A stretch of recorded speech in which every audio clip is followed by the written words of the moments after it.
All right, this is a short overview on how to pull data from web APIs. So nowadays, websites and platforms like Google, Twitter, YouTube, and many others allow users to pull data via the web API. And in this and the next lectures, we will put our focus on the movie database web API that allows us to get tons of data on movies and TV series. So API stands for Application Programming Interface, and it defines how an application communicates with other programs. So this sounds complicated. However, web APIs are the most common way to get the data from a web application without knowing the database details. So for instance, we do not know how Twitter stores data internally, and Twitter does not know how I pull and store the data. But the Twitter API allows us to communicate. And actually, we as users can typically send an HTTP request.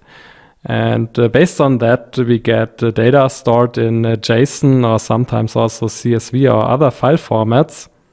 And the question is now, how does it exactly work and how to create such HTTP request? And the rules are typically defined in the API documentation, if provided. So let's have a look at our example, the movie database. So that's the user that want to get some data, and that's the movie database. And typically this is a black box, so we do not really know how the database stores the data internally. However, we can send an HTTP request saying that we want to have the most popular movies in the year 2019.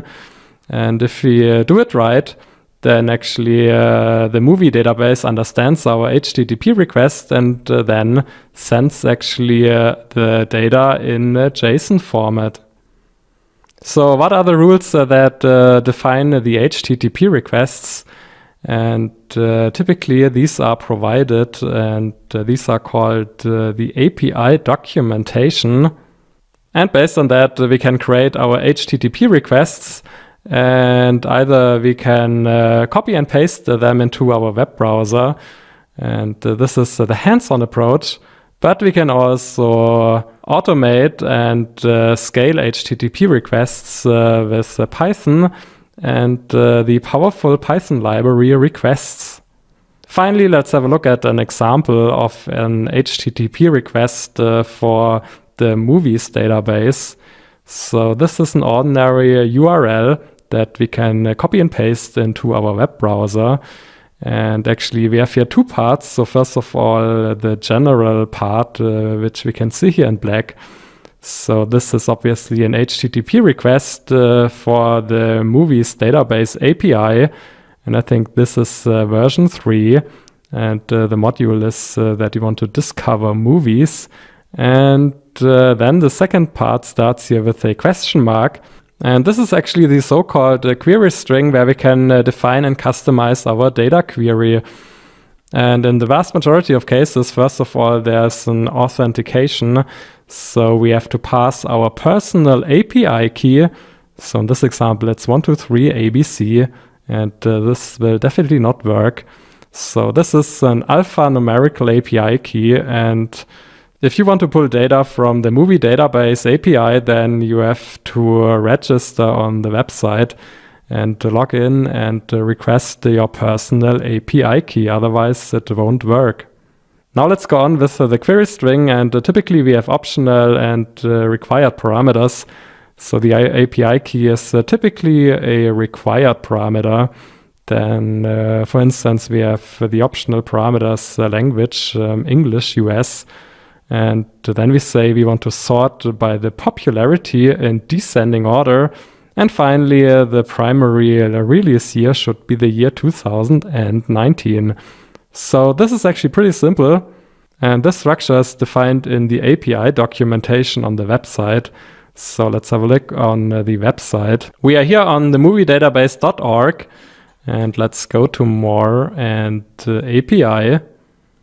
And here's an overview on the API. So feel free to go through it. And we can have a look at some examples here. And for instance, to get the most popular movies, we have to sort by the popularity in descending order. Or to get the best dramas that were released in this year. So I think the genre ID for drama is 18. And if it's the year 2014, then this is the correct HTTP request. At least it's part of it, and we can have a more detailed look if we go here to API sessions.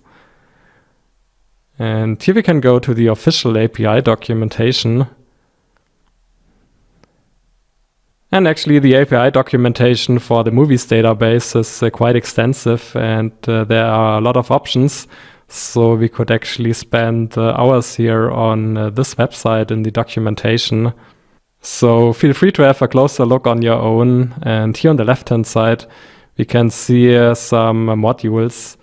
And typically, we work with the Discover module and also with the Movies module.